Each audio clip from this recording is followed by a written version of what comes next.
관상학이란 관상학은 사람의 얼굴 생김새, 표정, 피부색, 이목구비의 모양 등을 통해 그 사람의 성격, 운명, 성격적 특징, 건강 상태 등을 판단하는 전통적인 학문입니다. 관상학은 수천 년에 걸쳐 동양과 서양에서 발전해왔으며 특히 중국의 전통 철학과 한의학에서 중요한 부분을 차지해왔습니다. 관상학의 역사와 기원. 관상학은 고대 중국에서 시작된 것으로 알려져 있으며 주로 명리학과 같은 점술학과 함께 사용되었습니다. 관상학은 얼굴의 각 부분이 특정한 의미를 가지며 이를 통해 사람의 인생을 예측할 수 있다고 믿었습니다. 예를 들어 이마는 부모의 복과 운명을 나타내고 눈은 정신 상태와 직감을, 코는 재물과 건강을 나타낸다고 해석합니다. 서양에서도 관상학은 오랜 전통을 가지고 있습니다. 고대 그리스와 로마에서는 관상학을 철학적 논의의 일부로 다루었으며 중세 유럽에서는 의학과 점성술과 함께 사용되기도 했습니다. 주요 관상학적 특징. 이마 넓고 밝은 이마는 지혜와 높은 사회적 지위를 나타내며 좁고 어두운 이마는 어려운 삶을 예고한다고 합니다. 눈은 영혼의 창으로 여겨지며 큰 눈은 명민함과 결단력을, 작은 눈은 신중함과 내향적인 성격을 나타낸다고 합니다. 코는 재물과 관련이 깊습니다. 코가 높고 크면 재물운이 좋다고 하며 낮고 작은 코는 재물운이 약할 수 있다고 봅니다. 입은 말과 식복을 상징하며 큰 입은 외향적인 성격과 풍족한 삶을, 작은 입은 내향적이거나 신중한 성격을 의미한다고 해석됩니다. 귀는 장수와 부모의 복을 나타내며 크고 귓불이 두꺼운 귀는 건강과 장수를 의미한다고 합니다. 전태궁과 명궁의 개념과 중요성. 관상학에서는 얼굴의 각 부위에 특정한 의미와 운명을 부여하는데 그 중에서도 전태궁과 명궁은 특히 중요한 부위로 여겨집니다. 이 부위들은 개인의 운명과 삶의 여러 측면에 대한 중요한 정보를 제공한다고 믿어집니다. 전태궁. 위치. 전태궁은 눈썹과 눈 사이의 부위를 가리킵니다.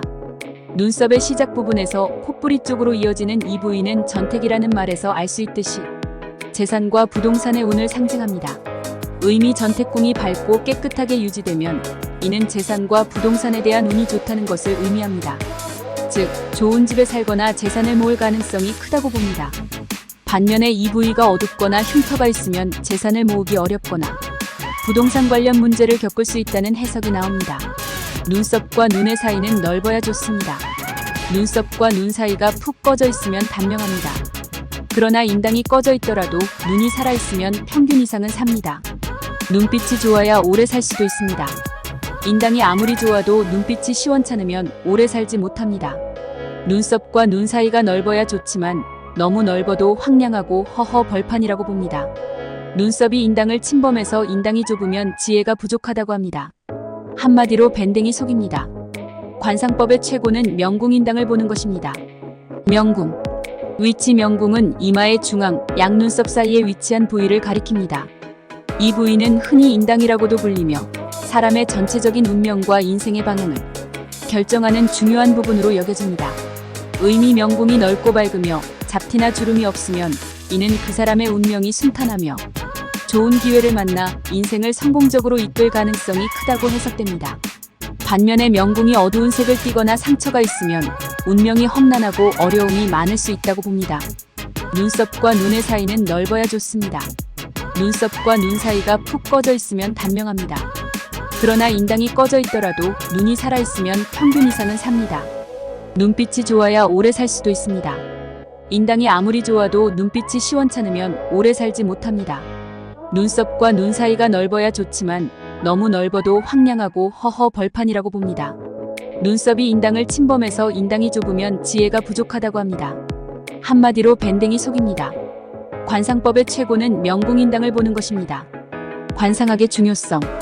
관상학에서 전태궁과 명궁은 단순한 얼굴의 부위로 그치는 것이 아니라 그 사람의 재산운과 인생의 전체적인 운명을 해석하는 중요한 지표로 활용됩니다. 이러한 부위들을 통해 사람의 미래를 예측하고 자신의 인생을 더욱 긍정적인 방향으로 이끌기 위한 지침으로 삼을 수 있습니다.